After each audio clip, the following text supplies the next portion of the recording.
Garber and Grimes say the Greitens defense is essentially made up of 3 buckets at this point. The first contains the personal attorneys. The Lake Ozark Fire Protection District has 2 of these boats on the lake, one at mile marker 1, the other at 16. Somebody bought a ticket here at this store that matched 5 of the 6 numbers. They were only missing the Powerball in Saturday's drawing. This was actually the first Dairy Queen in the St. Louis area to start serving breakfast a couple weeks ago. So the employees got in about 6 this morning, and immediately they thought something was up. Well, John Mandy, lawmakers from the House and Senate passed 142 bills this spring. That's the most since 2014. Now, Green says that she will still try to appeal the judge's original ruling that she signed the document. The Republicans who dominate the legislature here in Jefferson City say they want to build on the momentum from the federal tax cut this year.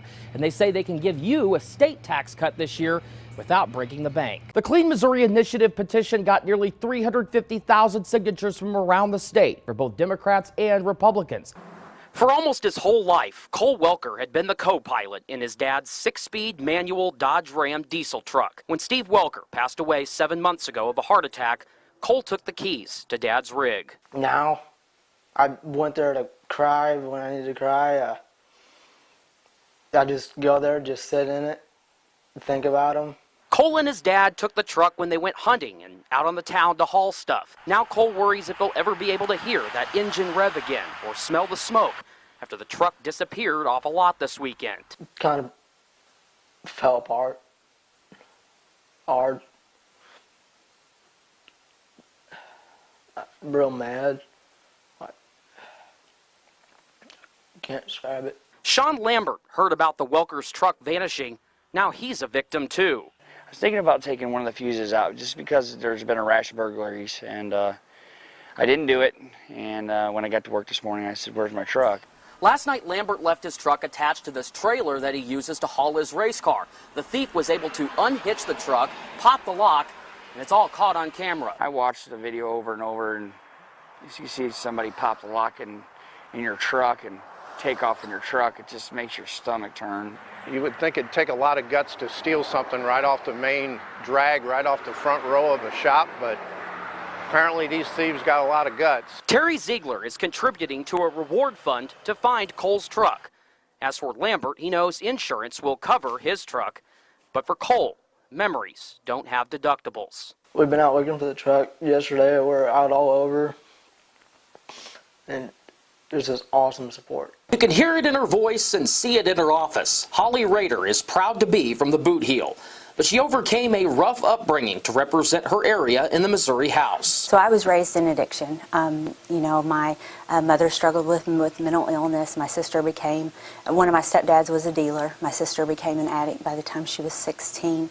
My cousin died at 39 from long-term opioid abuse. Rader is an active parent who has tried to do better for her kids, but one of her daughters also traveled down a road of addiction. Now she is 3.5 years clean, and the best mama that I know. But that was a long, hard road.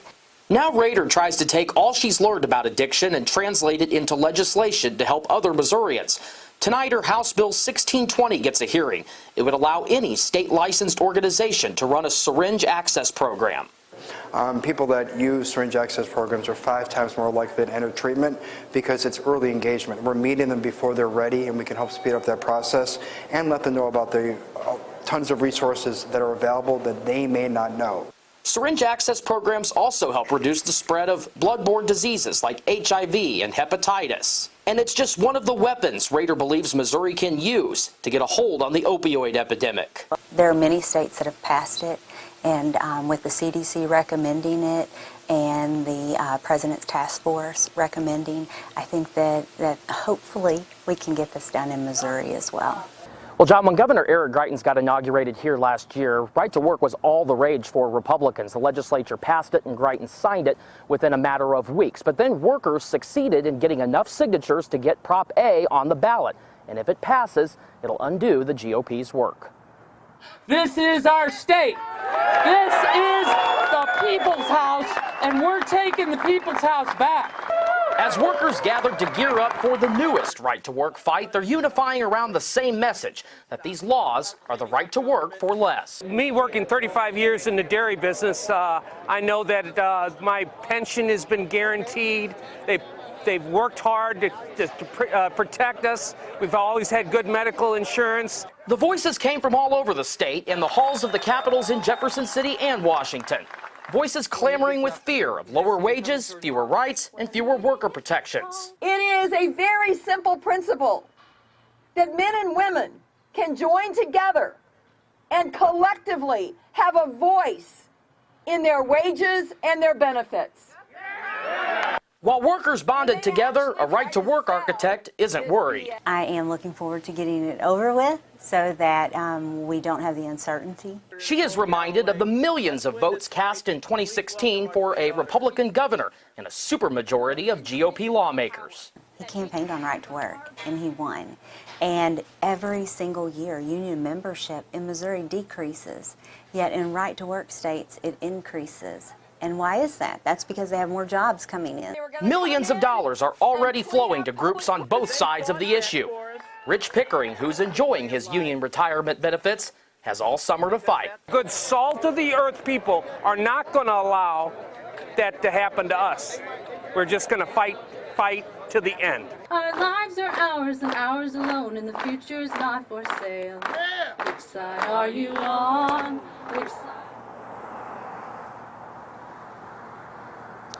Now, right to work or Prop A rather, is set to go on the ballot in November, but the legislature could vote before the end of the session in May to put it on the August primary ballot. Either way, a yes vote enacts right to work, while a no vote keeps it from going into law. Yeah, good morning from the state capitol, where that special House committee investigating the governor released new information for the first time since that April 11th bombshell report on the invasion of privacy case, as well as the governor's affair. You may remember a couple weeks ago when the governor and his legal team wanted to question the credibility of Greitens' former mistress. They pointed to a video of when she was deposed by the St. Louis Circuit Attorney's Office, saying if you review the hours of testimony, you'll find a moment where the governor's former mistress says she may have dreamed about the governor allegedly taking a compromising photo of her. Well, yesterday the House committee released a 5-page addendum to its original report, and the members of the House committee reiterated what they said about the governor's mistress in the April 11th report. They find her to be a credible witness and think there are obvious similarities to what the woman said when she was deposed by the committee and when she was deposed in St. Louis by prosecutors. One House Republican tells me we're not getting the governor's side of the story in the legislative probe, but wishes he would testify. Meanwhile, this new information does little to change House Democrats' mind. If you're going to attack the committee on its credibility and you're going to use a video evidence to show that you're right and they're wrong, you should know what's on the video. And when the video is taken down and looked at everything was in it, and it's basically the same thing they testified to, then it pretty well dispels the notion that they are just running a witch hunt. Means actually nothing. There's no new information, and I stand behind our investigative committee, and they insist there's no new information. Now, that investigative committee due back in here at 2:45 in the Capitol, but once again, that meeting will be closed to the press as well as members of the public. Meanwhile, we are waiting. Another report could come out this week relating to the governor's activities before he ran for governor, specifically the charity he founded, The Mission Continues, and whether he took a donor list from The Mission Continues and tried to use it to raise money for his gubernatorial campaign. Again, another report could be coming on that issue later this week. For now, live in Jefferson City, Nick Thompson, Fox 2 News. The Clean Missouri Initiative petition got nearly 350,000 signatures from around the state for both Democrats and Republicans. It's supported by a coalition of people ready to change the role money plays in elections and the legislative process. Senator Rob Schaaf is leaving the legislature later this year after 16 years. This Clean Missouri supporter will miss serving his constituents, but won't miss what he calls a culture of corruption in the Capitol. I think that the people of Missouri are sick and tired of seeing the legislature do the will of special interests instead of the will of the people, and this is an effort to limit corruption. Missouri is still the only state without a lobbyist gift ban. Lawmakers accepted more than $1 million worth of ballgame tickets, meals, and other perks last year. And although Missouri voters closed a loophole in 2016 to cap individual campaign donations, millions of dollars are flowing to so-called dark money groups who don't have to disclose their donors. The coercion and threats are effective, and people who contribute large amounts of money and threaten to withhold that support are effective. A clean Missouri would eliminate almost all lobbyist gifts and would cap campaign contributions to House and Senate members. The proposal would require lawmakers to wait 2 years before they could turn around and lobby their colleagues and allow the state to hire a nonpartisan demographer to draw legislative districts. A clean Missouri's opponents like most of what's in the proposal, but claim it's a Democratic redistricting plan in disguise. Lobbyists and special interest groups will always put this cute little name that people can get behind. Who's against cleaning up Missouri? Nobody. Republican Nick Schroer of St. Charles says a clean Missouri gives too much power to the state auditor in selecting who will draw the maps. State Auditor Nicole Galloway happens to be the state's only current Democratic statewide official. Once this takes place, you could have a district that stretches from District Number 1 in northwest Missouri all the way down to Columbia, hundreds of miles, just so that they can get an even flow of, force an even flow of Republicans and Democrats in these districts. Schroer says the legislature can pass ethics reforms, but Schaaf says you can't trust his colleagues, or a governor who studied ethics at Duke University but is dogged by 2 felony charges. The only way to get true ethics reform is to have the people go around the legislature and do it for them. The legislative members, they benefit from the status quo.